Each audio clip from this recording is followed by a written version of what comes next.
Welcome to another episode of the Blue Collar Bass Podcast. This is typically a bass-centric podcast, but today I think this counts for anybody, no matter what you want to do. This has been an interesting week, so I do have some notes, but I'm just going to kind of freestyle and talk off the top of my head, hence freestyle. But here's the thing. I'm pre-recording this and sending this to you right now because currently I'm on stage playing a memorial concert for my dear friend Will Russ Jr., who passed away earlier this year. And, over the last few years, I've had a lot of friends just, check out. You know what I'm saying? And, when you're young, summers last forever. Months feel like years, but I think we all know that the older we get, the more, the more we realize that time is finite. And, before I dive deep into the content, because this comes up from conversations I was having with a good friend of mine, Amelia Ray. She was down in New Orleans for a music conference, and I got to tell you a funny story. Just stick with the story. It involves Todd Rundgren. So we're going to this music conference, and the whole morning of the first day, Amelia's talking about, I'm going to ask Todd to produce my next album. And we're like, cool. That's the joke for the morning, right? Or the manifestation of the morning. Let's call it a manifestation. So we go to the first event. We sit through the panel. We leave. We walk in the halls. We're like, I'm saying, I'm going to go to Starbucks. She says, I'm going to go to the restroom. Cool, no problem. I go in the Starbucks, and who's standing there by himself? Todd Rundgren. I'm texting. You would have thought that I was with a woman, walked into the Starbucks and saw another woman that I was seeing and had to walk out. It was like that. It was one of those moments. I'm texting her. I'm like, wash your hands, get up out the bathroom. So, long story short, she's doing her thing, and I think her and Todd Rundgren are like homies now. So, but in this whole week and the magical things that are happening for her, some things that are happening, happened for me on the periphery of that, we just start talking about like this thing that lasts forever. Now, a little bit about Amelia Ray. I'll link her information below. We met in the early 90s when she was out busking. She was one of the first people. She was the first person to give me a gig in the Bay Area. And we're talking, 1994. And so we, done a ton of stuff together or whatever, but she kind of got me started in that area. And, she was overseas for a while, and now she's like traveling the country. She's got a foundation. She's got all these things that she's doing, just doing the thing and living the dream. And how many of us are sitting on dreams? And they don't have to be music related, right? They can be anything. Some of you guys want to start YouTube channels. Some of you want to, paint or write. My godmother passed away last October, and I say, all of this, she lived a wonderful life, well respected, well loved, all those things, but she was also a fantastic writer. And so sometimes I wonder if she ever lamented not really writing, putting her works out there in the world. My mom, God rest her soul, she passed 3 years ago, and I know that when I came on the scene, her life was kind of centered around me and what was best for me. But sadly, I don't know what dreams she took with her that went unfulfilled. And so that's really the first thing I want to look at is facing our mortality as motivation, right? Everybody's checking out. Everybody's got a date. You don't know what the date is. I don't know what the date is. And so, little, on the personal side, I've held on to, a lot of animosities, and there's been some internal conflicts and things like that I'm working through. I went through a divorce that was really like unnecessarily ugly, and so there's a lot of resentment and stuff like that. And then there's times I'm like, how much creative energy has been wasted on things that don't really matter at the end of the day, right? Somebody can relate. Hit the like button if you can relate to what I just said. If you are holding on to something right now that is taking on entirely too much headspace, right? I mean, I think we're all guilty of that at some point or another. So I think, what one of the things that I've tried to do, one of the things that I'm determined to put into more practice is things like, practicing gratitude daily. I'm not trying to get all woo woo, but just like, hey, what do I have to be thankful for? It could be little things, right?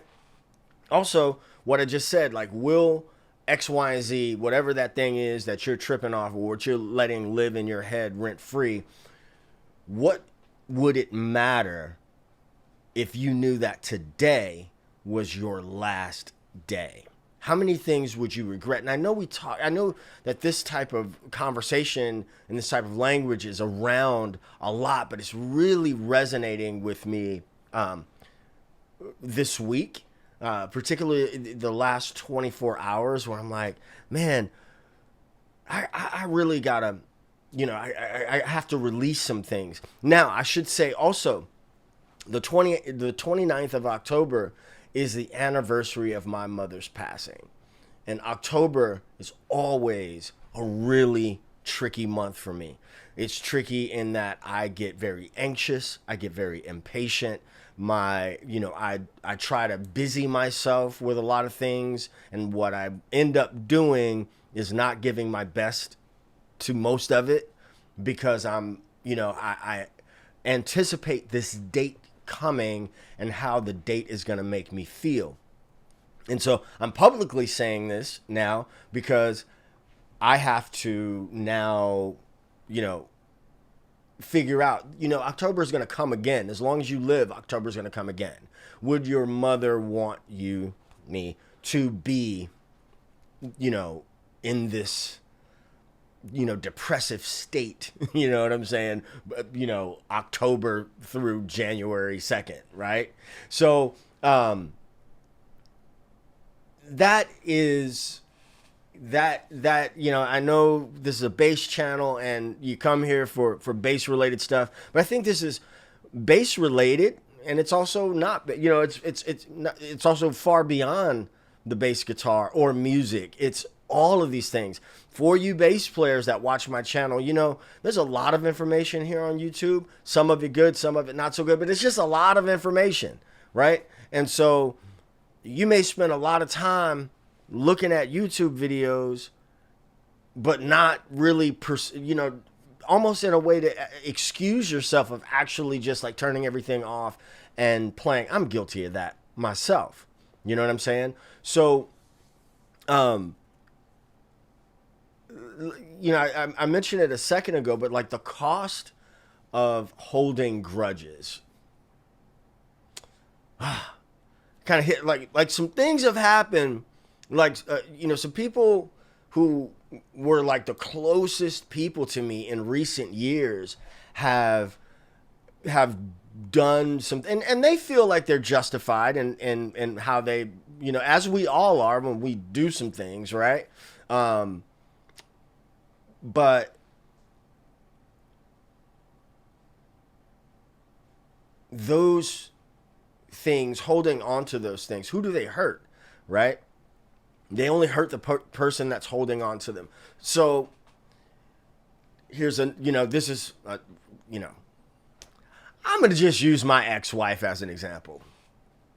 Forgive me. I know this episode is like far more personal and maybe way different than what I typically talk about. But, while we were going through our divorce, I wrote this really expressive, let's say expressive letter, right?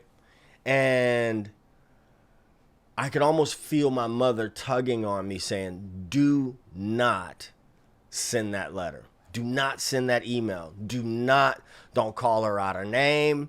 Don't do none of that, because all you're going to do is block your blessings. All you're going to do is, she rightfully has some animosities towards me. She got to figure out what to do with that. You see what I'm saying? You can be mad at me for the rest of your life, or maybe not, whatever. But if I choose to be upset with that, then who do I hurt? Ultimately, I hurt myself, right? So, it's not very easy, but sitting down and writing a letter of forgiveness, if you will, right? Because, you know what I'm saying? And that's another letter. No intention on sending. But hey, this is out, right? This is out. Replace that resentment with some gratitude. Hey, look, things weren't always bad, right? I can't say that I regret my experience there. I learned a lot, and there were some really good times. And, there's some mistakes that I made. There's mistakes that she made, and, but life goes on. Life goes on. And so what I'm trying to do, and sometimes failing, is letting go of some of those things through mindfulness. And that could be in practicing, in trying to come up with content, and, whatever my other entrepreneurial ventures are, saying, you know what, for this 25, 30 minutes, whatever, I'm going to concentrate on this one thing, like breathing. Even if I'm just meditating, I'm going to breathe. I'm going to meditate on this. But listen, ultimately, I think we all have to create this life that is true to oneself. Yes, we have responsibilities and, and things like that. For those who don't know, I don't have children. And which, some people would wonder, how does a man at this age not have children? That was a conscious decision I made. I'm not going to say anything crass, but I always took the proper precautions to not have children because I did not want any. You've been such a good dad. Yeah, if you would have known me as the person that I was when I was in those prime child-making years, right now I would have a child that I'd be trying to fix a relationship with. I know me. I'm not going to get too far up in my business. But that was a conscious decision that I made, and I don't fully regret it.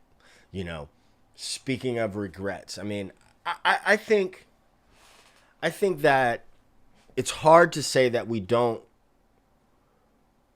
There's some people say I have no regrets. Well, I don't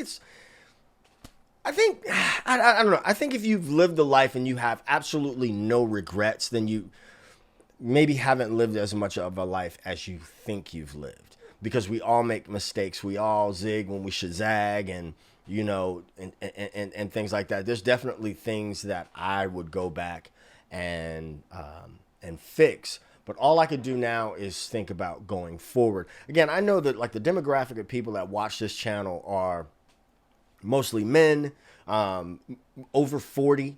You know what I'm saying? And we've seen some things. We've bent some corners. But what do we do now that we're in this third quarter? If we want to use a football analogy, we're in third quarter, right? So what do we do now? How do we, how you say, if I would have only known then what I know now. Okay, so now we know some stuff, right? Again, this is outside of bass playing. You know what I'm saying? It includes bass playing. It includes music. But I'm talking about everything. I am not no counselor, none of that. I'm just talking from the hip and just trying to share things that I've been thinking about this week, and they definitely, include my own career as a creator, as a musician. There's certain things about there's certain aspects of being a musician that I don't want to do anymore. And that really hit me like a ton of bricks recently, where I was just like, no, I don't want to do that anymore. But it's up to me to say, hey, bro, make that move, right? And so, as we get older, we have more responsibilities, we have more to lose and things like that. But we can take micro risks, right? We can take calculated risks.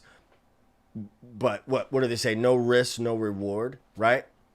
And there'll still be mistakes along the way, but we look at those mistakes as growth. Hey, man, I made a wrong turn there, and let me fix, or let me recalibrate, or whatever.